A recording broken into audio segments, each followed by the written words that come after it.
ما شخصا خودم همچون وکیل مجلس نمایندگان و حزب نهضت اسلامی تاجیکستان که ما دو وکیل داشتیم، ما در سال 2014 وقتی که تازه مشکلی ابله شروع شده بود، تصمیم گرفتیم که یک طرح قانون رو به پارلمان پیشنهاد کنیم تا اینکه این مشکلی ابله در وطن ما از بین برود. قبل از آن که من این لایحه قانون رو آماده کنم بنویسم، با بسیار از متخصصان مشورت کردم، با خود سابق کارمندان وزارت دفاع، با گنرال های سابق، با ویتران ها، با حتی با مرکز تحقیقات استراتژی نزد پرزیدنت جمهوری تاجیکستان، با خود وزارت دفاع، با دستگاه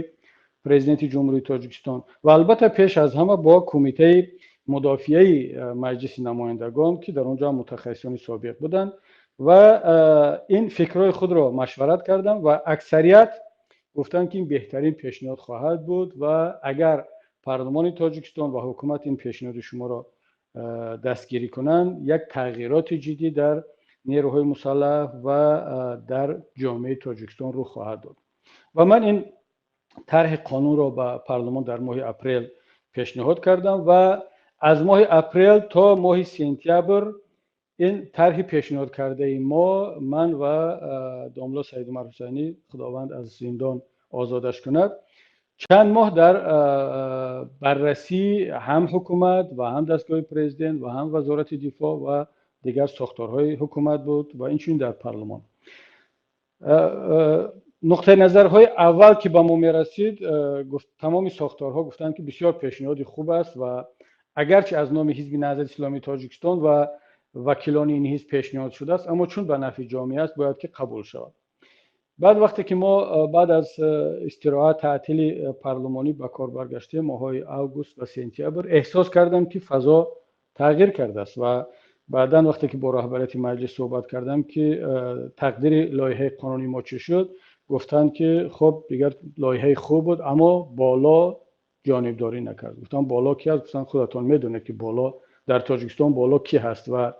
حالا اگر به منفعت جامعه هم باشد هم که تایید کنن، اگر بالا نخواست شما میدونید که یگان قانون در تاجیکستان قبول نمیشود. هرچند ما تلاش کردیم که فکری پارلمان را تغییر دهیم، اما دیگر شما وضعیت تاجیکستان را میدونید که امروز هم وضعیت تغییر نکرده است. پارلمان که اکثریت از حزب حاکم یعنی حزب خلق دموکراتی هستند، به سفارش و رضایت مقامات بالایی تاجیکستان هیچ قانونی را قبول نخواهند کرد.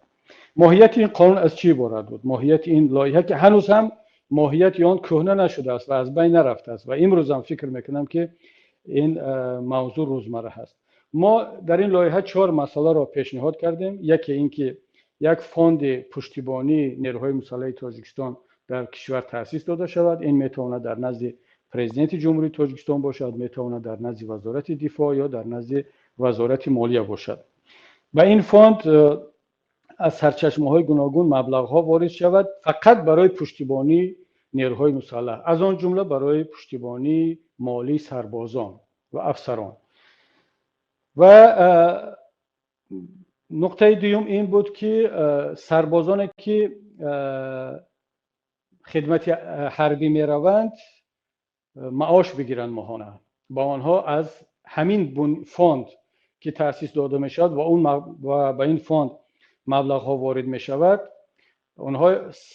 معاش بگیرند و معاش آنها نباید کمتر از معاش حد اقل در سطح کشور باشد، حتی می تواند یک مقدار بیشتر هم باشد. زیرا گرفتن معاش که یک تجربه جهانی است، نه تنها سربازان را، جوانان را تشویق میکند که به خدمت حربی بروند، بلکه یک کمک به خانواده‌های کم بضاعت آنها میشن، چون اکثرا ما میبینیم که به خدمت سربازی فرزندان خانواده‌های کم بضاعت میرود. ما ندیدیم تا امروز که یگان فرزندی وزیر، یگان با، یگان منصبدار به خدمت عسکری رفته باشد. باز هم مردم کم بضاعت، کم بغل و بینوا و بی پشتیبان فرزندان آنها خدمت میرود. حداقل با گرفتن معاش این سربازان یک کمک هم به خانواده‌های خود میکردند. نکته سوم این بود که کسانی که عهدهداری حربی دارند اما نمیخواهند به ارتش بروند، به جای آنکه این بلیط حربی را بخرند که در تاجیکستان تا امروز میخرند، به جای آنکه با دادن پاره وارد دانشگاه شوند و خود را برقصدانه همچون دانشجو ثبت کنند تا اینکه به خدمت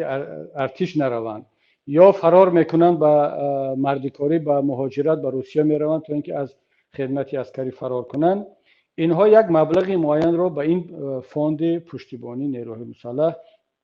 وارد کنند و این مبلغ ها که جمع شد در اون فاند از حساب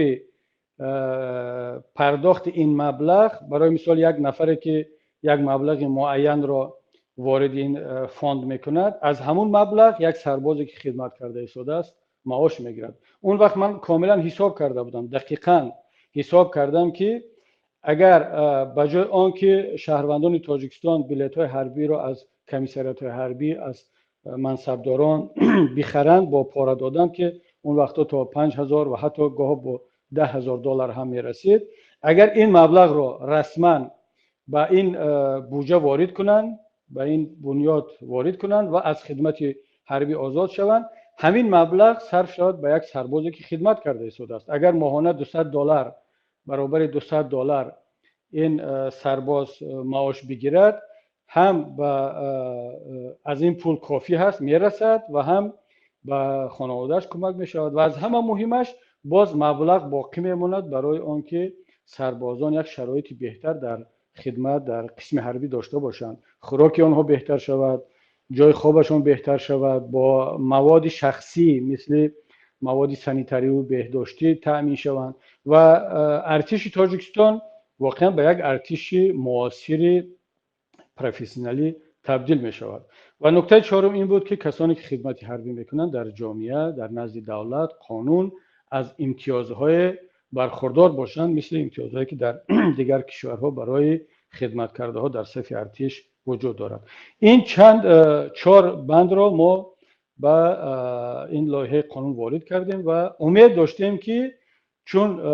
به نفع دولت و ملت و پیش از همه به نفع نیروهای مسلح است، این از طرف پرزیدنت تاجیکستان، حکومت و دیگر حزب‌های سیاسی به خصوص حزب خلق دموکراتی پشتیبانی خواهد یافت. اما متاسفانه بعدا فهمیدیم که طرفدار اصلاحات در نیروهای مسلح نیستند. آنها طرفدار آن نیستند که این نظام کروپسیونی در داخل وزارت از بین برود، در داخل وزارت‌ها، عموما در داخل نظام قدرتی تاجیکستان. آنها طرفدار آن نیستند که این ابلاغ و این جنایتکاری در روند دعوت سربازان از بین بروند. آنها میخوان این نظام حفظ شود، چون در این بین صدها میلیون دلار در هر دعوت چرخ میزند. در وقت دعوت سربازان خرید و فروش میشود، هر کی پول میدهد از سربازی او را رها میکنند. در وقت دادن بلیط حربی در اینجا پولها چرخ میزنند. در وقت حتی در داخل خود خدمت هم از معاش سربازان و افسران، از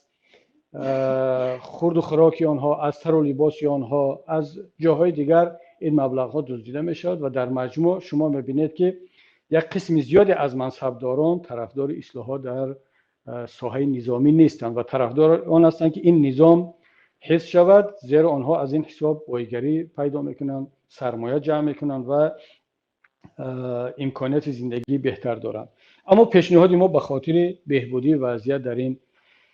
ساختار بود و حالا هم من فکر میکنم که دیر نشده است و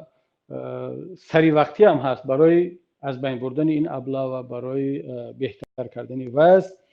باید که پیش از همه خود حکومت تاجیکستان این لایحه را پیشنهاد کند و این فکر را بگذار خود حکومت تطبیق کند.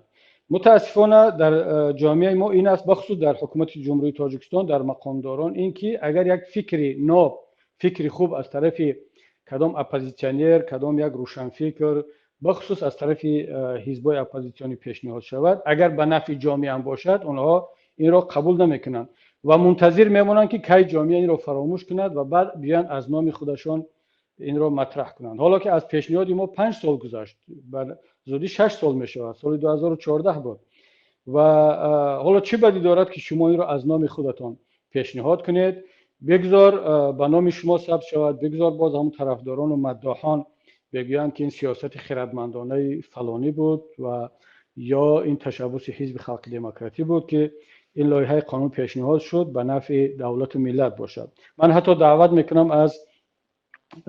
احزاب دیگری که در پارلمان امروز هستند، اگرچه میدونم که اونها هم از حزب خلق دموکراتیش فرقی ندارند و بدون رضایت حکومت و مقامات هیچ لایحه‌ای را پیشنهاد نمیکنند، حداقل بیان به خاطر آنکه یک کمی فرق داشته باشند در نزد جامعه. امروز و فردا انتخابات جدید است، با یک دستاورد به نزد ملت و انتخاب کننده بروند، همین ایده را بگیرن پیشنهاد کنند. این داغترین و مهمترین